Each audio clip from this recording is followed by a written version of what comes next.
GCGI 성경적 교회 성경연구소의 명성은 목사입니다. 오늘은 오스트레일리아 호주의 브리즈번에 있는 베델 장로교회 서상기 목사님, 박영숙 사모님 모셨습니다. 안녕하세요. 안녕하세요. 네, 반갑습니다. 반갑습니다. 반갑습니다.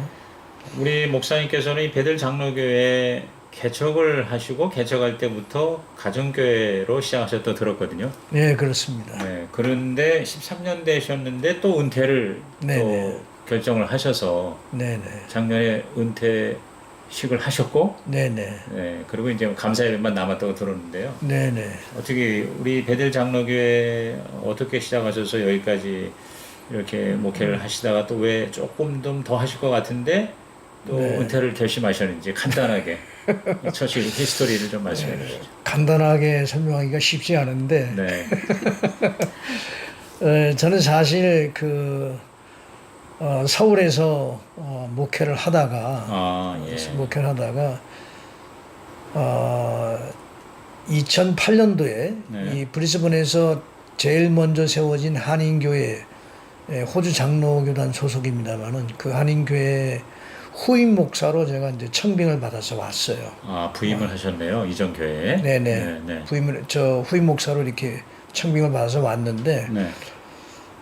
이런 말씀드리기 송구스럽습니다만은 이게 후임 목사로 왔지만 아직 목사님 계신 거잖아요. 네. 근데 그 목사님이 은퇴하실 의사가 전혀 없으시더라고요. 그래서 그러세요. 2년 동안 교회가 좀 어려움을 겪다가 네.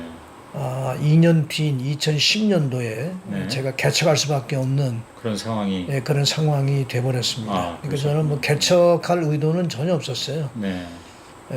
그래서 어쩔 수 없이 개척을 할 수밖에 없었고, 그래서 저희 집에서 이제 개척교회가 시작이 됐죠. 그러셨어요. 근데 개척할 당시 이제 개척을 할 수밖에 없는 상황이었지만, 네. 이제 가정교회로 개척을 하겠다. 이제 그렇게 이제 마음을 먹고,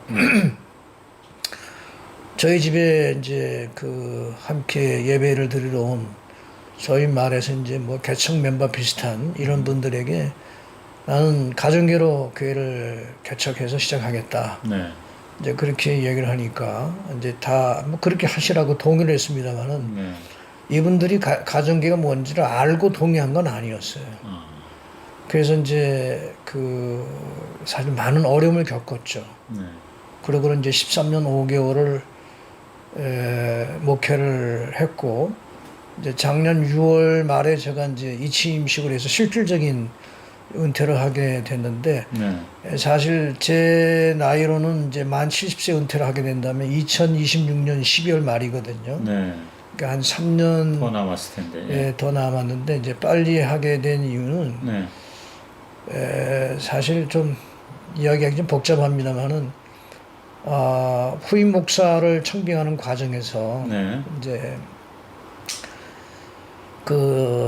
호주 이민 법무사에게 이제 비자 문제를 의뢰를 했었는데, 네. 처음에는 이제 이야기 듣기를 후임 목사가 만 3년 사역을 하면 이제 영주권을 신청할 수 있다. 이제 이렇게 이제 얘기를 들었는데, 나중에 이제 후임 목사 오고 난 이후에 이제 저에게 하는 이야기가, 후임 목사가 와가지고 단순히 그냥 풀타임으로 일을 해서는 안 되고 담임 목사로 3년을 사역을 해야 이제 영주권을 신청할 수 있는 자격이 주어진다. 네. 그래서 사실 뭐 저나 당회가 다 당황을 하고 굉장히 좀 어려움을 겪었죠. 네. 뭐 저는 이제 알지 못했던 사실을 새롭게 알게 된 거니까. 네. 근데 해결 방법이 없었어요. 그래서 결국은 제가 은퇴하는 것 말고는, 네. 제가 빨리 은퇴하는 것 말고는 네. 해결할 수 있는 길이 없었죠. 그래서 이제 제가 조기 은퇴를 결정하고 이렇게 빨리 은퇴를 하게 되었습니다. 그러니까 처음에는 한 3년간 이제 흔히 말하는 동사목회. 그렇죠. 그렇게 해서 이제 자연스럽게 후임을 이렇게 세우면 이제 되리라 생각했는데, 그렇죠. 이게 영주권을 얻으려고 하는 법적인 조건이 근황 목사가 동사 목사가 아니라 완전히 담임 목사가 되어서 3년을 해야 영주권 신청이 가능하다. 그게 법인가 보죠, 이게? 여기 그게 이민법이? 이민 변호사 강화가 된다 봅니다, 옛날하고 달리. 이거 이민법은 이제 계속. 자주 많이 그렇죠. 바뀌거든요. 그렇죠. 자주 바뀌는데 어허. 저는 뭐 저희들은 사실 뭐 법 조항이든 잘 모르는데 뭐 이민 변호사가 그렇다고 하니까 네. 뭐 저희들이야 뭐 그런 줄 아는 거죠. 아하. 그러니까 이제 우선 제가 볼 때 한 두 가지인가 든 첫째는 그 초청한 목사님이 그 약속대로 이 교회를 섬길 수 있는 기회를 이제 주기 위해서, 그다음에 두 번째는 그렇게 하는 것이 교회적으로 성도들에게 유익이 된다고 판단하셔서. 그렇죠. 그렇지 않고는 뭐 해결할 수 있는 방법이 네. 없었어요. 네. 뭐 이미 오신 목사님 보고 다시 한국으로 돌아가라 할 수도 없는 거고 네. 이미 다 애들 데리고 다 왔는데 네. 그리고 뭐 교회적으로도 그렇게 되면 이제 큰 혼란이 생기겠죠. 그래서 네. 제가 빨리 은퇴하는 게 평안하게 모든 문제가 잘 해결될 수 있을 것이다 이렇게 생각을 했고 실질적으로 또 그렇게 해서 평안하게 해결이 됐고 되어가고 있고요. 네. 네. 아마 성도 중에는 특히 이제 리더들 중에는 또 그거 반대하는 분도 계실 것 같은데요. 목사님 계속 더 하셔야 된다라는 얘기를. 근데 다행스럽게도 네. 아무도 그런 분은 없었어요. 그러니까 후임 목사님 네. 잘 선정을 하신 네, 또 네. 셈이시네요. 네, 후임 목사는 이제 제가 가정교회로 교회를 개척해서 이제 쭉 목회를 해왔으니까 네. 반드시 가정교회 스피릿이 있는 목사여야 한다라는 게 제가 후임 목사를 선정하면서 가장 먼저 우선적으로 고려했던 점이고, 네, 그리고 이제 뭐 여러 가지 또 이제 목사로서의 어떤 자질이라고 그럴까요? 네. 아니, 능력이라고 네. 이런 목회적 능력 뭐 이런 것들을 이제 고려하면서 이제 사실은 이제 추천을 받아서 네. 믿을 만한 분에게 추천을 받아서 또 제가 믿을 만한 또 여러분들이 이제 제 후임 목사님을 아주 좋게 평가를 해서 사실 한 번도 본 적이 없는데 그러니까 전혀 개인적인 관계가 없지만 네, 전혀 없습니다. 가정께서 그 안에 있는 여러 지도 목사님들이 그렇죠. 확실하게 이제 뭐 보증하듯이 그렇죠. 추천을 하니까. 근데 또 막상 와서도 보니 목사님도 보실 때 뭐 정말 넘겨 이렇게 네네. 부탁을 하기에 부정함이 없다고 또 판단이 되셨고, 그러니까 그렇죠. 가정교회 경험이 많으신 분이겠네요. 그렇죠. 가정교회 경험이 이제 많았던 이유는 한국에서 어쨌든 가정교회가 제일 큰 울산 시민교회에서 부목사 생활을 울산 했었고, 시민교회 출신입니까? 네네, 그렇죠. 네. 그리고 그 후임 목사의 그 형님도 목사님이신데 네. 미국에서 교회를 개척할 때 가정교회를 개척을 했대요. 근데 아. 그 형님과 함께 5년 동안 네. 미국에서 이제 그 이민 교회를 가정교회로 개척하는데 이제 옆에서 같이 동역을 했다고 그러더라고요. 네. 그리고 네. 또 이제 그 이후에 인도네시아에 또 한인교회 2년 또 사역을 한 경험이 있는데 네. 그 교회도 역시 가정교회를 한 교회였었고요. 그러니까 가정교회 경험이 풍부했었어요. 네. 예. 네. 그리고 이제 다행이네요. 예. 어쨌든 또 목사님의 또 아들이시기도 하고 네. 그래서 사실 저희 교회가 청빙 결정하고 우리 교회 오기까지 설교도 한번 들어보지 않았습니다. 그러셨어요. 네, 그냥 뭐 그런 이제 추천하신 분들의 추천 또 이런 것만 듣고 이렇게 했는데 설교도 잘하시더라고요. 와서 네. 보니까. 네. 나이 차는 대략 몇 년 차이가 나는 것 한 같아요? 20살 정도 차이 납니다. 그럼 뭐 네. 딱 좋다고 생각이 되네요. 네. 네. 가볍게 파온 것 같아요. 그러니까 네. 뭐 이렇게 이제 원로 목사하고는 은퇴 목사의 그런 관계, 그다음에 그 이후에 여러 가지 뭐 이런 것보다도 그런 어떤 정말 이 신약교회 가정교회로서 맡아서 할 만한 사람이라 그러면 뭐 묻지도 따지지도 않고 예. 어떤 면에서는 그 좋은 또 하나님의 지시에 순종을 하셨다고 또 네, 느껴지네요. 맞습니다. 예. 네. 그리고 네. 사실 이제 한 번도 만난 적은 없었지만 네. 저하고 연결이 되고 나서 한 1년 이상 아마 계속 카톡으로 네. 교제를 했어요. 네. 네. 화상 통화도 하고. 네. 그럼 사실 직접 만나진 못했지만 한 번도 여기 우리 교회 올 때까지 계속 이제 카톡으로 이제 대화를 나누는 중에 이 신뢰가 형성이 되었다고 그럴까요? 네, 네. 이렇게 뭐 대화를 쭉 해보면 이제 어떤 분인지 알 수가 있잖아요. 그렇죠. 네. 그래서 네. 대화하는 중에 아 이분은 내가 후임자로 신뢰할 수 있겠다. 이제 그런 생각이 들었죠. 뭐 그것도 다 하나님 인도하심이겠죠. 네. 그 목사님이나 사모님이 개인적인 확신이 들은 거는 들은 거지만 네. 그걸 그대로 또 이제 성도들한테 네. 얘기했을 때 그걸 또 네. 따르는 것도 그것도 네. 대단한 것 같습니다. 예, 일단 우리 교인들도 일단 이제 뭐 리더십에 속한 우리 장로님들이나 네네. 또 목자들이 뭐 가정교회 스피릿이 분명히 있기 때문에 또 담임 목사가 이렇게 교회를 가정교회로 시작을 하고 이렇게 가정교회로 교회를 이렇게 어떻게 보면 이제 쭉 이끌어 왔기 때문에 네. 또 담임 목사의 말을 또 신뢰했겠죠. 예. 네네. 예. 아니 왜냐하면 이제 목사님이 아무리 그렇게 뭐 절대적으로 신임한다고 그래도 그리고 우리가 보고 결정해야 되지 않습니까? 또 이렇게 나올 수 있거든요. 그렇죠. 예. 그래서 그걸 그대로 받아들이시고 물론 이제 와가지고 또 뭐 얼마 안 되는 기간이지만 또 그 후임 목사님이 또 잘 하신 걸 보고 이제 네. 뭐 문제가 없이 이제 연결이 네네. 이렇게 된 것 같습니다. 네. 제가 듣기로는 목사님 개척하고 13년 만에 그 규모가 그래도 이 교포 교회로서는 적지 않은 규모라고 들었는데 목장 수를 가지고 대강 이제 규모를 파악하는데 지금 현재 목장이 몇 개 되죠? 목장이 39개. 39개. 네. 37. 왜 줄어들었나? 두 네. 개가 줄어들었나? 그 정도 되면은 뭐 목자가 주일 기부하기도 연합 예배 하고 출석이 적어도 한 300 출석 교인 수는 200명이 좀 넘는 것 같고요.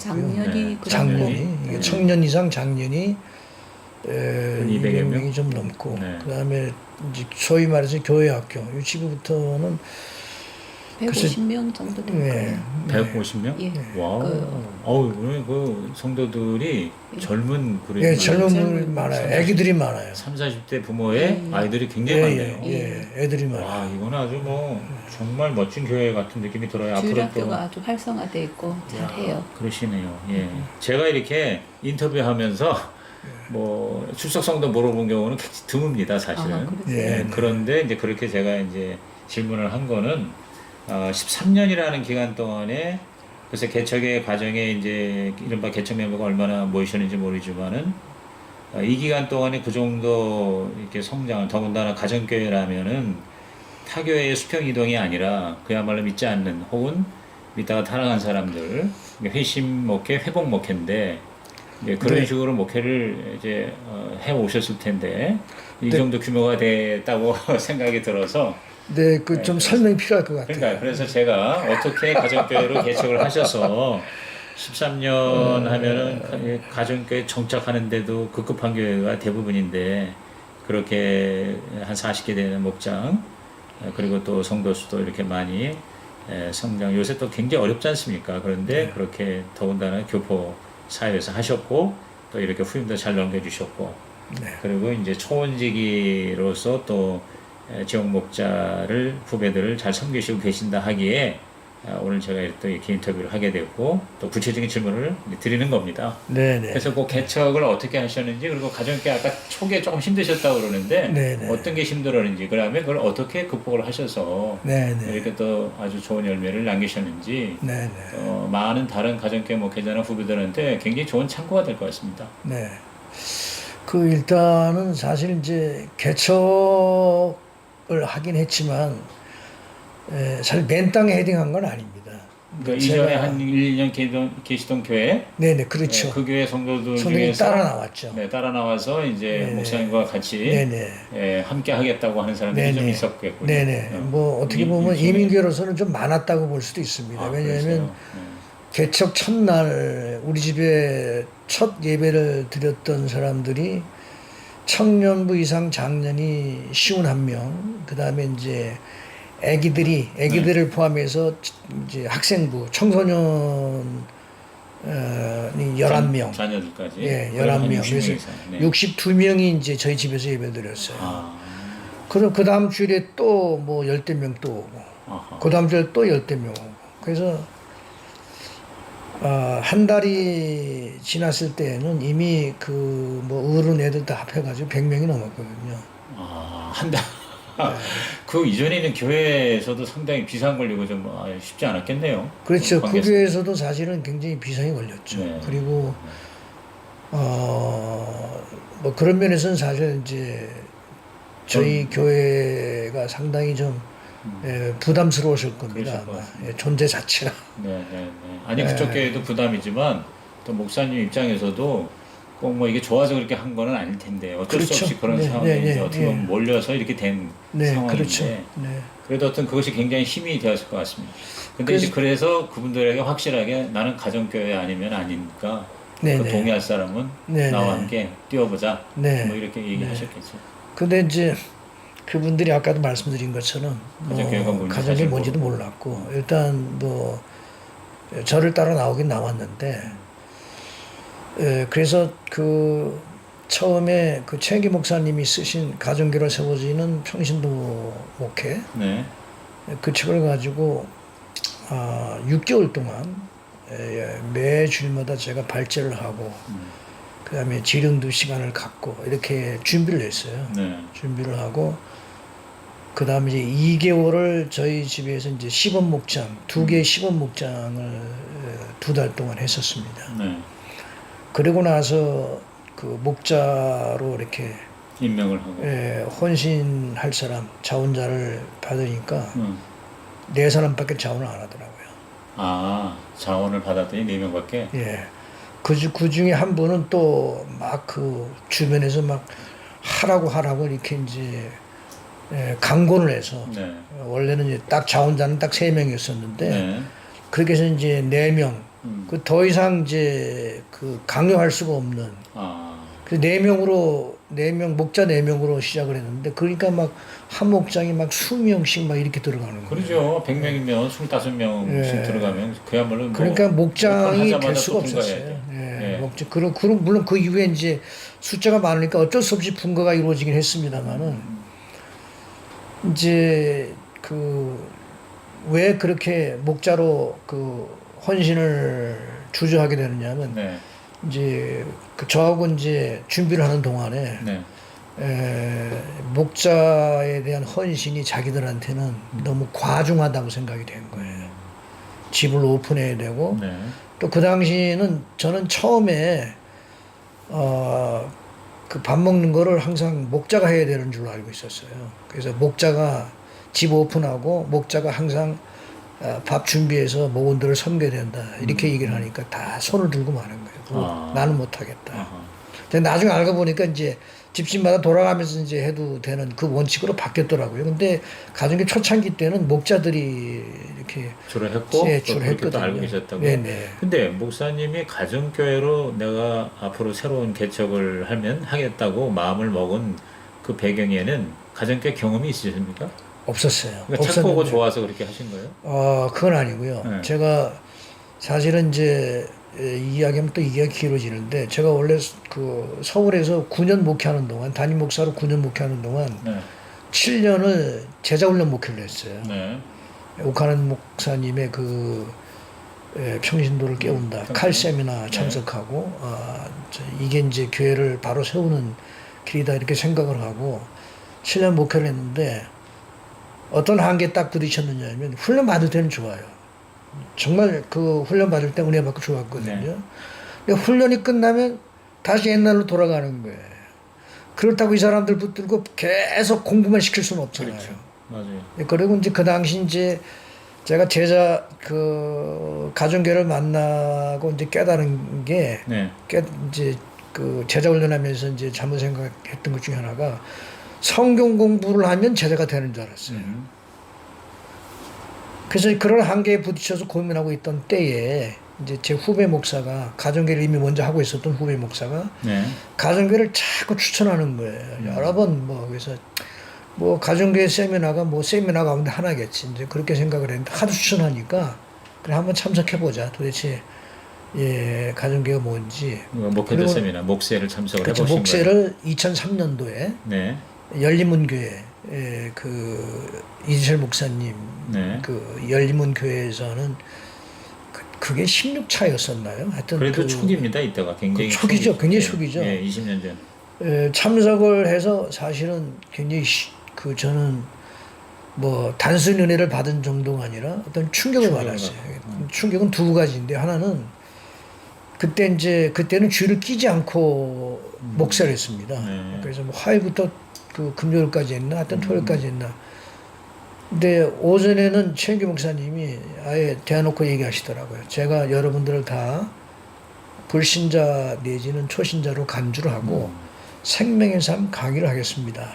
이러더니 이제 처음부터 끝까지 이제 강의를 하셨는데 그 내용은 뭐 잘 아시는 바와 같이 아주 그 기초적인 내용들이거든요. 목사인 제가 그동안 수없이 설교해 왔던 내용들이고 또 성경 공부하면서 설교하면서 수없이 많이 다뤄왔던 내용인데 근데 제가 사실 그 강의를 듣고 막 그 전율을 느낄 정도로 은혜를 받았어요. 제가 그때 깨달은 게 목사도 복음을 들어야 되는구나. 목사도 복음을 들어야 된다. 복음을 전할 뿐만 아니라 복음을 들어야 한다라는 걸 아주 그 강하게 깨닫게 됐어요. 그러고 나서 뭐 로마서를 다시 읽어보니까 바울 사도도 로마계 편지를 쓰면서 로마계 그 교인들이 다 예수님 영접한 사람들이잖아요. 그런데 1장에 보면 나는 여러분들에게 복음을 전하기 원합니다. 이렇게 이야기하거든요.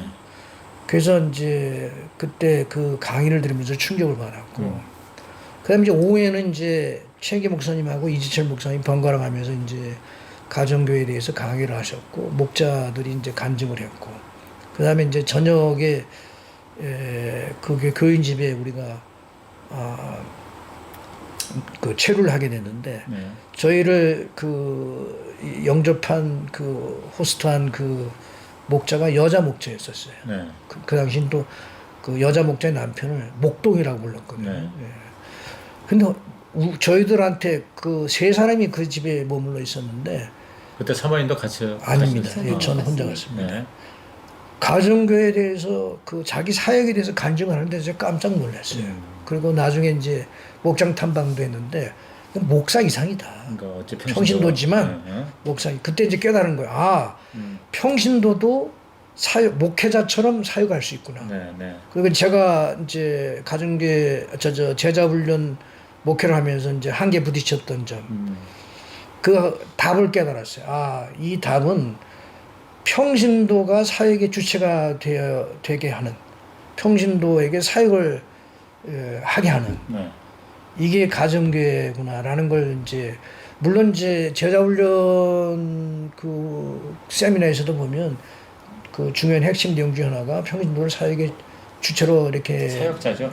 한다. 사역자 훈련도 있고. 그런 게 있는데 근데 실질적으로는 사역자가 되는 경우가 눈으로 이렇게 확인하기가 어려워요. 그냥 공부할 때 이렇게 훈련 받을 때 저희도 이렇게 그 제자 훈련, 그다음에 사역자 훈련 다 했거든요. 그런데 훈련 받을 때는 좋은데 끝나고 나서 사역자가 아닌 거예요. 그냥 뭐 순장으로 세우기도 하고. 물론 이제 우리는 이제 구역이었기 때문에 뭐 구역장이지만 가정교회하고 이렇게 비교했을 때 그런 구역장이 그럼 사역자냐?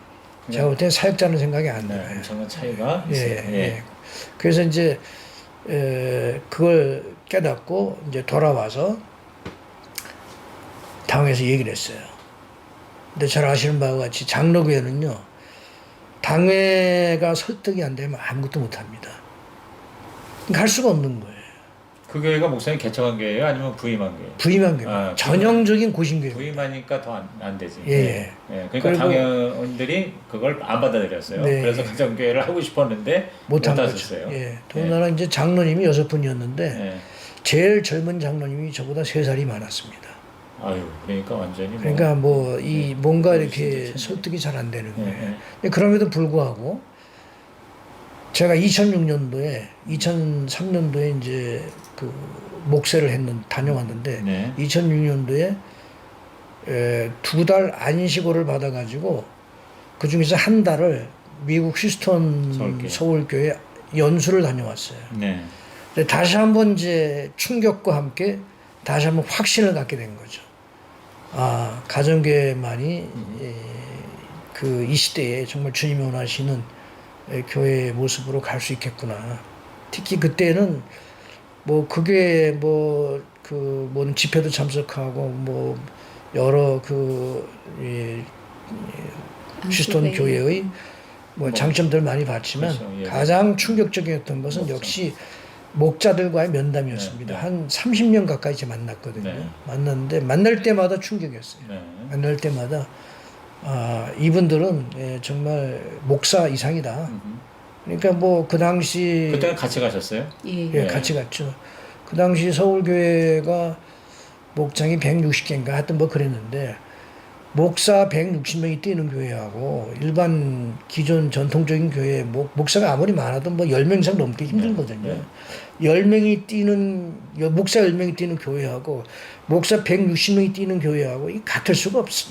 그 소위 말해서 비교가 안 된다라는 생각이 들었어요. 그래서 휴스턴 서울교회가 잘 될 수밖에 없는 이유는 목자들에게 있었다. 네. 물론 이제 그 목자들을 이렇게 세우고 또 만들어낸 최기 목사님의 어떤 리더십이 밑에서 이렇게 서포트가 그렇죠. 되었겠지만 그런 목자들의 헌신을 보고 이게 이 시대에 정말 주님 원하시는 교회를 만드는 길이겠구나라는 확신을 다시 한번 갖게 된 거죠. 네. 돌아와서 다시 한번 당에 얘기를 했지만 역시 설득이 되지 않았습니다. 왜냐하면 그 당시에 이제 특히 이제 저희 교단의 남쪽 지방, 저희 교단은 남쪽 지방이 굉장히 그 교세가 강한데, 고신교단이니까. 고신이니까 그때는 신학교도 그 천안에 올라오기 전이었는지 하여튼 한 노회에서는 아예 노회에서 가정교회를 금하는 결정을 내린 맞아요. 적도 있었어요. 네. 고신측에서. 그러니까 그런 이야기들을 이제 장로님들이 다 듣는 거예요. 들으면서 이제 가정교회는 목사가 장로를 견제하기 위해서 하는 거다. 이런 이제 잘못된 정보를 이제 듣고는 이제 가정교회를 반대를 하는 거죠. 네. 그래서 그러면서 이제 가정교회는 우리 교회하고 안 맞습니다. 가정교회는 장로교단이 안 맞습니다. 이러면서 이제 반대를 했죠. 그래서 사실은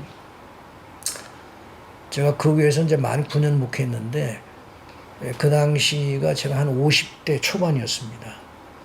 그래서 고민을 했어요. 계속 이 교회에 그냥 있으면서 가정교회 하지 말고 나머지 20년 하다가 은퇴를 할 건가 아니면 가정교회를 하기 위해서 사역지를 한번 옮길 것인가. 그래서 이제 사실은 이제 옮기기로 이제 결단을 하고 다음 사역지를 물색하던 차에 이제 브리스번에 아까 말씀드린 그 교회 청빙 광고를 우리 교단 신문을 통해서 보게 된 거예요.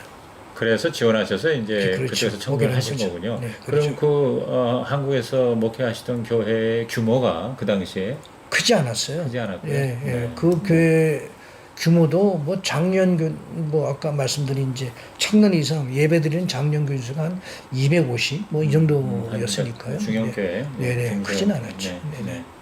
그래서 이제 이쪽으로 오셨는데 그러면 오실 때 예를 들어서 조건을 안 걸었어요? 나는 가정교회를 하면 그런 건 없었어요. 그런 건 없었고. 물론 이제 목회 비전 이런 걸 요구하더라고요. 그래서 써서 보냈지만 가정교회 하겠다 이런 말은 안 했지만 해도 아마 몰랐을 것 같고 대신 그러나 내가 거기 가면 가정교회로 하고 싶은 마음은 있으셨고. 그렇죠. 여건이 허락되면. 그렇죠.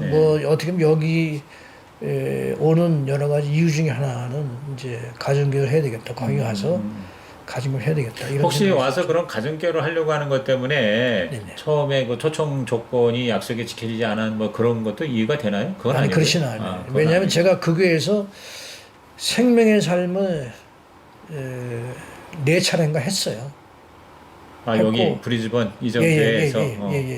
생명의 삶, 저는 가정교회 해본 경험은 없지만 생명의 삶의 파워를 알고 있었기 때문에 생명의 삶만 가지고 그 교회에서 4차례 강의를 했었는데 사실 제가 개척할 때 따라 나오신 분들이 그 강의를 들은 분들이 그때 생명의 삶을 공부할 때는 가정교회 전환을 이렇게 목적으로 의도적으로 하고 한 건 아니고. 아니죠. 왜냐하면 제가 담임 목사가 아니었기 때문에 후임 목사 동사 목사였기 때문에 가정교회 물론 이제 그게 축적이 돼서 나중에 담임 목사가 되면 이제 가정교회를 전환해야겠다. 이런 생각은 가지고 있었죠. 그렇죠. 일종의 정지 작업 비슷하게 생각을 했던 거죠. 그렇죠. 어차피 내가 이제 후임으로 초청이 됐으니까. 그렇죠. 나름대로 그건 굉장히 이제 준비를 잘 하신 셈인데, 네. 근데 어쨌거나 이제 그거 얘기하다 보면 또 오늘 철야를 해야 되니까 여기서 이제 그렇네요. 마감하고 지금 이제 은퇴하신 베델교회 얘기로 그러니까 네. 아까 이제 다시 돌아와서 이제 어쨌든 그렇게 하려니까 4명밖에 자원자가 없어서 목장 4개로 시작을 했다. 네, 네. 근데 그걸 어떻게 그 과정을 이렇게 극복을 이제 하고 몇 년까지 힘들으셨는지. 저희가 2010년도에 그 개척을 했는데 2017년까지 어려웠어요. 2016년까지 어려웠고 네.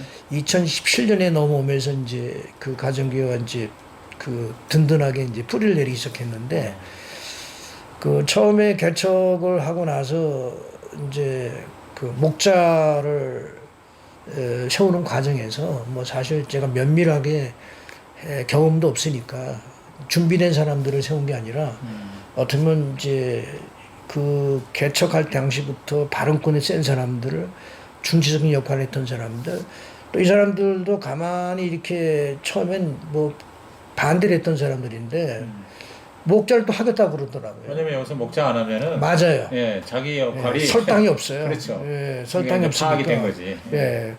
막 그 어떤 사람들이었느냐면 뭐 어떤 사람들이라기보다도 이제 물론 그 사람이 이제 그런 얘기도 했어요. 뭐 최혁기 목사가 법이냐, 왜 꼭 그대로 하느냐. 네, 충분히 그런 얘기 나올 수 있습니다. 예. 예. 우리 형편에 맞는 건 받아들이고 맞아요. 예. 뭐 안 맞는 건 그건 빼고 이렇게 그렇게 유도리 있게 융통성 있게 안 하고 왜 거지것대로 그렇게 하려고 하느냐. 그러니까 이제 그런 분들까지 포함해서 세웠어 목자로. 그럼요. 그런 사람 그렇게 말하는 사람이 예. 목자를 하면서 그렇게 이제 불만을 그러니까 토로하는 힘들지. 거예요. 예. 그 밥은 왜 먹어야 되느냐. 뭐 심지어 우리가 거지냐. 왜 남의 집에 가서 밥을 얻어 먹어야 되느냐. 집에서 밥 먹고 가서 모일 때는 차 마시고 뭐 이렇게 이러면 되는 거지. 왜 모일 때마다 밥을 먹으라고 그래야 되느냐. 뭐 이런 불만들.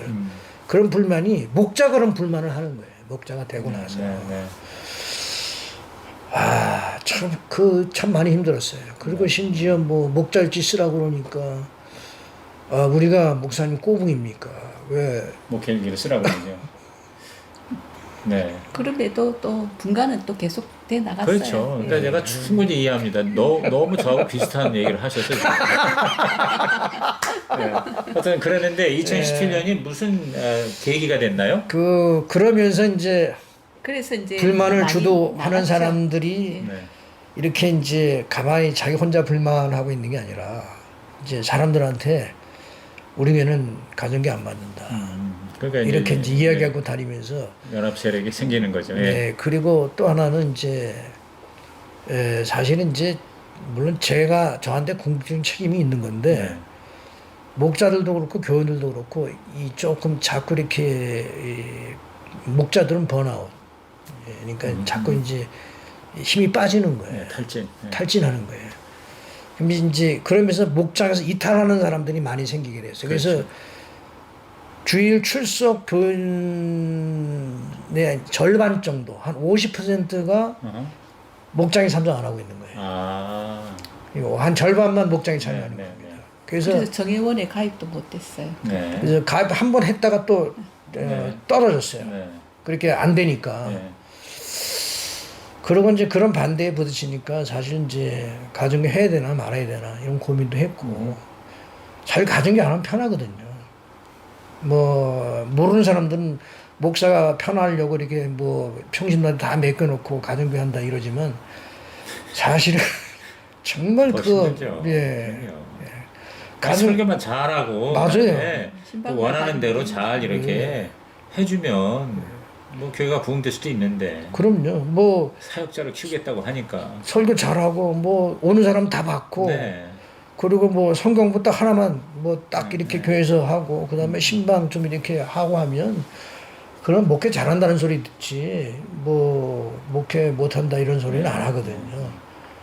근데 내가 왜 이렇게 이런 불만 이런 반대에 부딪혀가면서 가정교회를 해야 되나 그렇죠. 그래서 회의도 저는 들고 이걸 접을까 이제 그런 고민들도 좀 잘 여러 번 했었어요. 네, 6년 동안. 네, 이제 그럴 때마다 주님이 원하시는 게 뭔가 이제 그 질문 앞에 다시 주님이 원하시는 교회라면 힘들어도 가야 되지 않겠냐 내가 그래도 목사인데 목사 가오가 있지. 이런 거는 이제 다시 이제 가오라기보다 이제 본질 본질에 대해서는 뭐 어떻게 더 이상 뭐 의심할 수가 없으니까. 그렇죠. 네, 뭐 그렇게 주님이 해서, 원하시는 네. 게 그게 뭐 주님이 원하시는 거라면 네, 해야죠. 네, 네, 힘들어도 해야 되는 거니까. 네. 목사니까. 예. 네. 그러던 차에 이제 2006년도에 이제 광인순 목자 2016년에 광인순 목자를 초청해서 집회를 했어요. 개척한 지 6년 만에 예, 예. 네, 박윤순 목자의 부흥회. 예. 네. 그 부흥회가 좀 분위기를 쇄신하는데 네. 예, 도움이 됐습니다. 네. 그러나 반면에 네. 이제 가정교회에 대해서 부정적인 또 사람들에게는 더 그 부정적인 생각을 심화시키는 또 계기가 되기도 했어요. 왜냐하면 저희 교회 그 가정교회를 반대하는 이제 부류들이 좀 사실은 여러 부류들이 있는데 그 중에 하나가 제자 훈련으로 한국에서 훈련이 딱 된 이런 사람이 이제 저희 교회 그 당시 그 안수 집사이기도 했고 이런데 가정교회가 도무지 마음에 안 드는 거예요. 목장에 참석해봐도 괜히 그 너무 수준 낮은 이야기만 하는 것 같고 네, 제자훈련 경력자들이 자기는 막 성경 공부하면서 막 은혜를 받고 막 이랬는데 그렇다고 이게 목장 모임이 성경 공부도 아니고 뭐 이러니까 굉장히 불만을 가지고 있었던 그런 사람이었는데 광인순 목자한테 이제 그런 이제 이걸 이야기한 거예요. 가정교회는 목장은 내가 볼 때 성경부가 좀 약한 것 같다. 거기에 대해서 어떻게 생각하냐라고 이제 공개적으로 질문했어요. 근데 이제 광인순 그 목자님의 대답이 좀 어떻게 보면 이제 그 사람한테는 좀 충격적이었어요. 공부만 해서 뭐 하려고요? 딱 이렇게 대답했거든. 상처를 받은 거예요. 저 부흥회 하면서 그 상담도 하셨을 거 아니에요? 했어요. 근데 그 목자는 그 친구는 안 했지. 했지만, 예, 다른 그분은 안 목자들 했어요? 목사 왜 안 그분은 안 했을까? 했어요. 상담을 네. 워낙 가정교회 반대하는 분이라. 반대하니까 그냥 더 빨리 상담을 하게 근데 해야 본인이 되지 않았을까? 원하지 않으니까. 본인이 원하지 본인이 않아. 원하지 않아서. 네, 원하지 않으니까 안 하죠. 근데 안 질문은 못했죠. 이제 가서 했어. 근데 질문 대답이 이제 충격이었어. 예. 그러니까 이제 그것 때문에 더 결국은 그 집사는 나중에 교회를 떠났어요. 네. 예, 뭐 그 찾아와가지고 뭐 사실 그 이전에도 이제 저한테 가정교회 문제점에 대해 여러 번 얘기를 했었는데 그래서 나중에는 제가 그렇게까지 얘기했거든요. 뭐 가정교회가 정 마음에 안 들면 교회 떠나도 괜찮다. 근데 있을 때까지는 또 그렇게 얘기했더니 목사님 갈 교회가 없습니다. 또 이러더라고. 그래서 갈 때까지는 그런 겸손하게 가정교회를 배워라. 예, 그렇게 얘기를 했는데 결국은 이제 교회를 떠났죠. 그 싫으면 그냥 떠나라고 하면 또 그것도 또 그 말꼬리 또 잡혔을 것 같아요. 그게 이제 나중에 문제가 된 거예요. 그리고 2017년도 초에 네. 이수관 목사님 오셔서 집회를 했어요. 또 예. 집회를 이수관 연이어서. 목사님. 예. 그래서 집회를 하면서 이제 그때 우리 교회가 분가도 안 되고 목장 헌신도 잘 안 되고 그래서 잘 어려움을 많이 겪었는데 이제 거기에 대한 좀 지혜로운 어떤 처방을 개인적으로 저한테 얘기를 하셨어요. 그러면서 이제 제 나름대로 이제는 좀 결단을 내려야 되겠다 이렇게 이제 생각이 돼서 목회 칼럼을 썼어요. 목회 칼럼을 써가지고 목회 칼럼의 내용이 뭐냐면 가정교회가 자기 신앙 그 노선에 자기 신앙 색깔에 자기 신앙관에 가정교회가 정 안 맞는다. 도저히 안 맞는다. 라고 생각이 되시는 분은 자기 신앙관에 맞는 자기 신앙 색깔에 맞는 교회를 찾아가서 설교 은혜도 받고 그 구역에도 참석하고 이렇게 성경 공부도 참석해서 은혜를 받아야 삽니다. 그러니까 자기 신앙 색깔에 맞는 교회를 찾아가시는 게 좋습니다. 이랬더니 이제 교회가 이제 뒤집어진 거예요. 교회를 떠나라고 그랬다고. 목사님 어떻게 양떼들한테 떠나라고 네, 그렇죠. 그럴 수 있느냐? 그렇죠. 그것도 공개적으로. 그렇죠. 그래가지고 난리가 난 거예요. 그래서 그때가 가정교회하면서 최대 위기였습니다. 그래서 저는 이제 교회가 이제 반토막이 나는구나 이렇게 생각을 했죠. 진짜 반토막이 나는 줄 알았어요. 근데 뭐 시끄러울 때는 그냥 입담을 가만히 있는 게 좋다 이렇게 이제 생각으로 입담을 가만히 있었는데 아 이런 얘기 인터뷰하면서 해도 되나 모르겠다. 거기까지 얘기하시면 예, 뭐 예. 그래서 이제 그래서 결국은 이제 그 반대하시는 분들이 교회를 다 나가셨어요. 마지막으로 이제 남아있던 반대하던 성도들이 그때 이제 나갔어요. 그게 됩니까? 되죠. 제법 되죠 숫자가. 그러셨구나. 제법 7년 동안 꾸준히 반대하던 분들이 나가시면서 근데 마지막으로 남아있던 여러 가정이 그때 이제 다 나가셨죠. 그래. 네. 그러면서 이제 교회가 안정을 되찾게 되고 근데 놀라운 건 안정만 되찾은 게 아니라 네. 몇 달 사이에 분과가 5 목장인가 분과가 이루어지고 네. 목자로 헌신한 사람이 8사람인가가 목자로 헌신을 했어요. 그 이제 남아 있는 사람은 이제 가정교회에 네. 뭐 억지로가 아니라 이건 정말 주님이 원하시는 성경적인 것이다라고 하는 나름대로의 이제 목사님과 같은 그렇죠. 공감대가 형성된 사람이 했으니까 그렇죠. 숫자는 작아졌지만 어떻게 보면 더 강도가 높아졌겠죠. 그렇죠. 그래서 단단해지고. 그러면서 이제 목장에 참석 안 하던 사람들이 목장으로 흡수되기 시작한 거죠. 그래서 목장 참석률도 높아지고 목장 참여율이 높아졌죠. 굉장히 높아졌죠. 그러면서 이제 그 전반적으로 뭐 목장뿐만 아니라 뭐 상공부도 그렇고 이제 교회 가는 방향이 탄탄하게 뭐 큰 저항 없이 이제 이렇게 그 가정교회로 이렇게 나아가게 된. 그러셨구나. 그러니까 13년 과정의 절반은 그냥 계속 스트럭을하는. 그렇죠. 계속 이것 때문에 이제 씨름하다가 결국은 이제 뭐 대부분의 경우 전환을 할 때 잘 이렇게 준비가 되지 않으면은 그런 어떤 과정을 이제 많이들 겪더라고요. 그렇지만 이제 결국은 가정교회 끝까지 하겠다는 사람들이 다시 새롭게 재출발하듯이 해서 그 이후에 이제 또 절반은 큰 어려움 없이 가정교회로 성장을 하셔서 그렇죠. 이제 양적인 회복도 되시고 또 무엇보다 중요한 건 목자 목녀가 이제 많이 세워졌다는 거죠. 그렇죠. 그리고 뭐 목자들의 헌신도도 또 목자들의 그 사역의 그 퀄리티도 이전보다 훨씬 더 이렇게 향상이 되는 걸 체험할 수 있었고 이제 그건 특별히 이제 가정교회를 목회를 하면서 그렇게 되는 계기가 예를 들면 이제 평신도 목자 컨퍼런스를 저희 교회가 이제 2019년도인가 18년인가 호주에 있는 목자들을 목녀들의 목자 컨퍼런스를 저희 교회 주최를 했거든요. 주최를 하시고 했는데 주최를 하면서 교회가 완전히 한 단계 확 업그레이드 됐어요. 그게 몇 년도라고요? 2018년. 2018년. 그러니까 그렇게 이제 나간 지 1, 2년 만이네요. 예.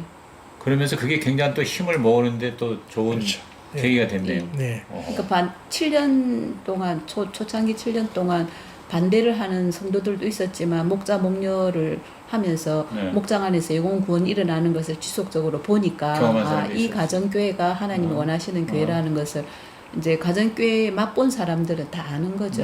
근데 이제 그 반대하던 사람이 나가고 나니까 이제 그게 확 불이 이제 탄 거죠. 불이 붙은 거죠. 그 남은 사람들이 그냥 더 강력하게 하나가 되는데 그때 목장 숫자가 몇 개였는지 기억나요?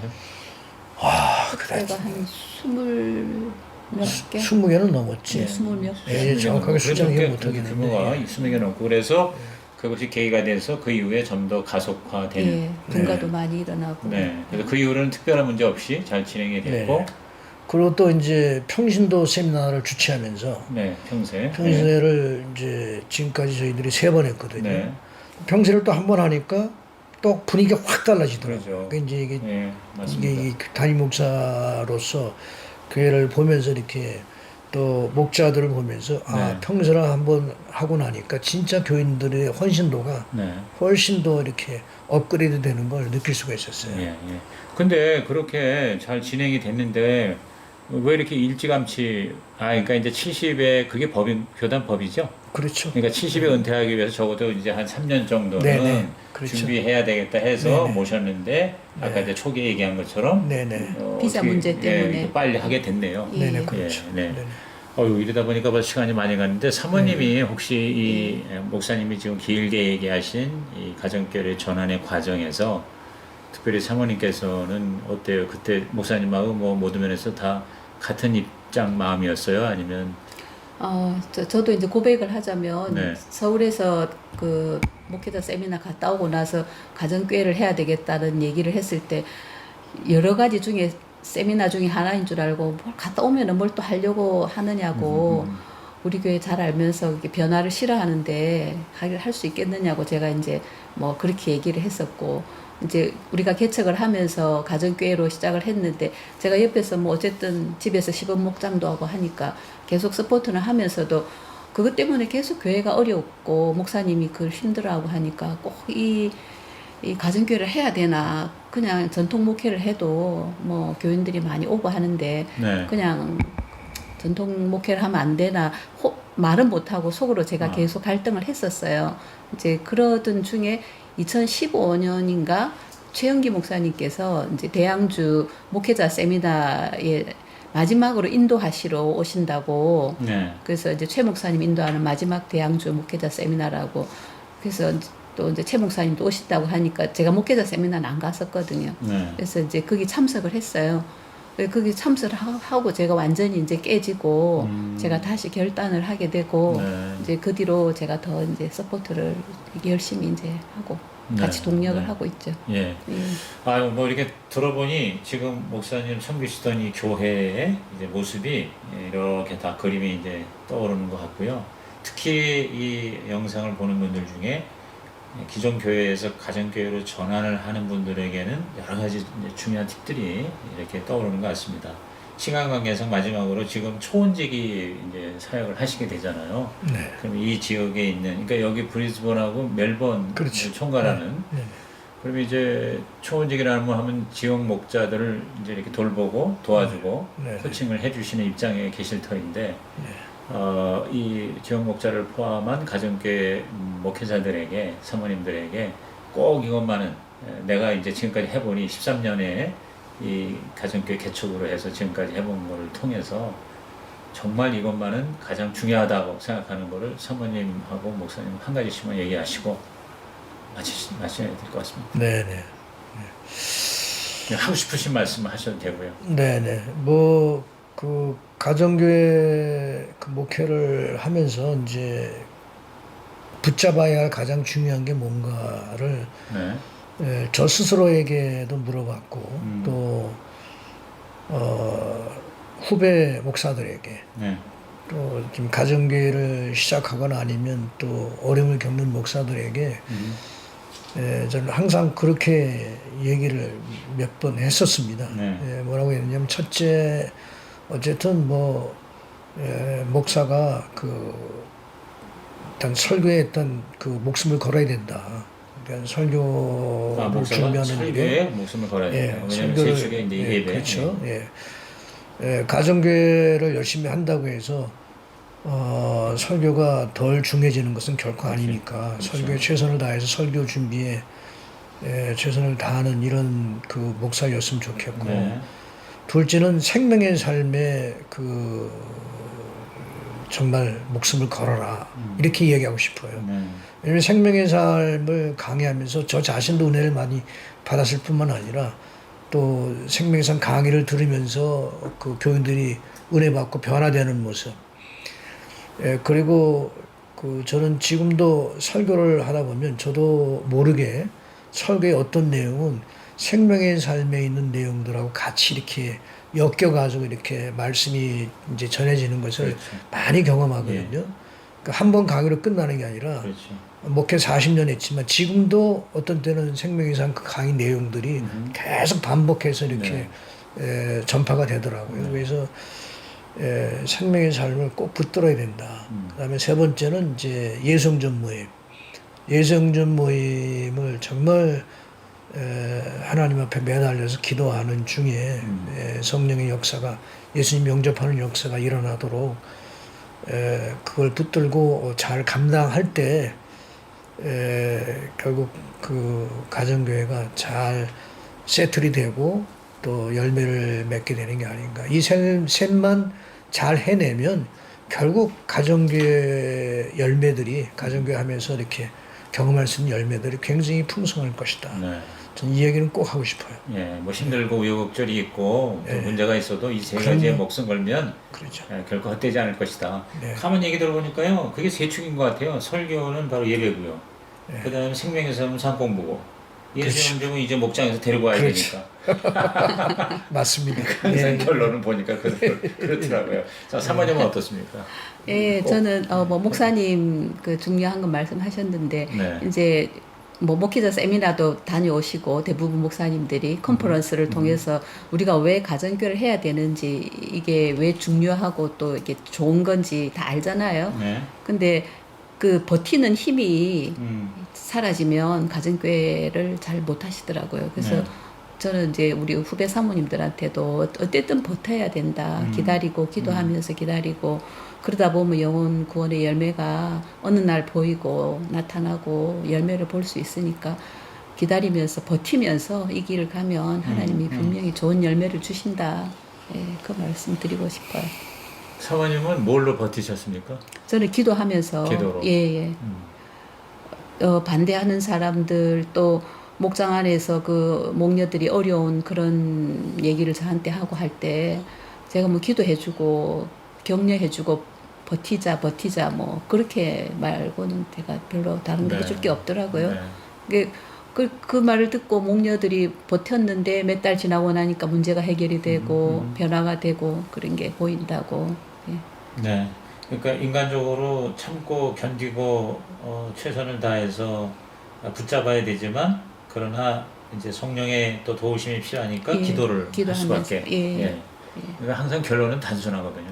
맞습니다. 네. 하여튼 두 분 제가 볼 때는 뭐 앞으로 교회를 새로 하나 개척을 해도 될 만한 그런 에너지가 보이는데 아무튼 그 지금 그 이제 떠나신 교회 계속 이렇게 돌봐주시고 또 기도해 주셔서 새로운 목사님이 잘 하시도록 그렇게 잘 섬겨주시면 제가 볼 땐 뭐 천국 가실 때까지 멋진 열매들이 계속 나타날 것 같고요. 아무쪼록 아멘. 건강하고 행복하시기를 축복합니다. 네, 감사합니다. 감사합니다. 고맙습니다. 네.